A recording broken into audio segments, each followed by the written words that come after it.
This stunning hair I have on is called Morgan, and she is by UniWigs. She is a beautiful human hair lace top wig. She's got beautiful coloring throughout. This color is called Permafrost. She measures 16 inches from the nape, which is an overall measurement about 22-23 inches, and she's 150% density. My name's Bridget. I have hair loss and I wear wigs. I love teaching other women how they can take these wigs that they've purchased online and make them look their absolute best. You can see here she is all lace. That means that anywhere that you part the hair within the lace top area, you are going to see scalp.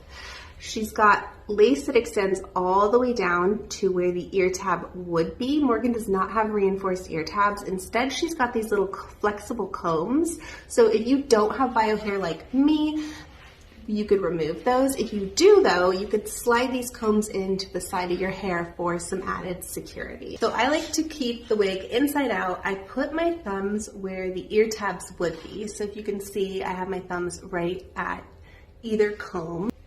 I'm going to hold that with one hand, and then with my free hand, I'm going to grab the nape and pull it back. Now, Morgan is a medium, and it's fitting me a little bit large.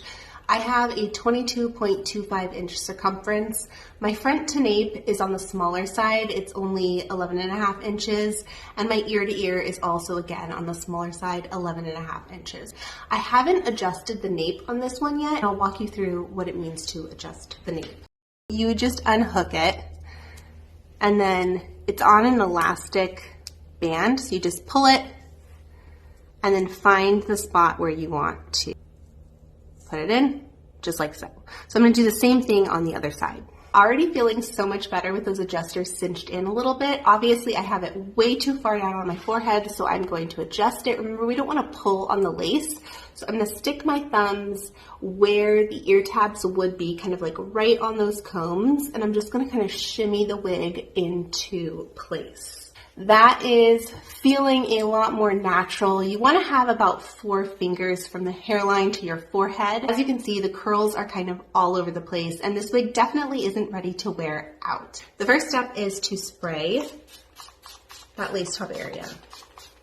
Now that it's wet, I'm going to take the end of my rat tail comb, and we are going to move Morgan into a side part.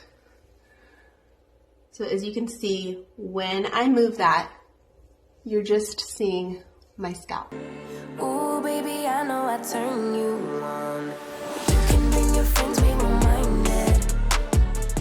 Here's what Morgan is looking like after I spent just a couple of minutes with the hot air brush. I think she's already looking so much more natural, and I really like her with the side part. Of course, you could go in with a curling wand and put some pretty waves back in this hair, but I think I'm gonna leave it straight for right now. Along the part line, we're going to take this little makeup brush. You can see I have a little bit of translucent powder on there, and I'm just going to dab it in where I want to conceal those dark knots. Wish me luck. Don't worry about the excess. We're going to clean that up with a spoolie.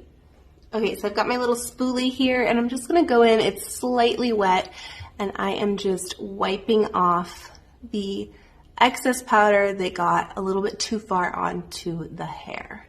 And here is what it's looking like after. I'll get really close. You can see that powder just softened up the look of those knots. I think it's a nice touch, and it's just a small thing that you can do that makes a pretty big impact.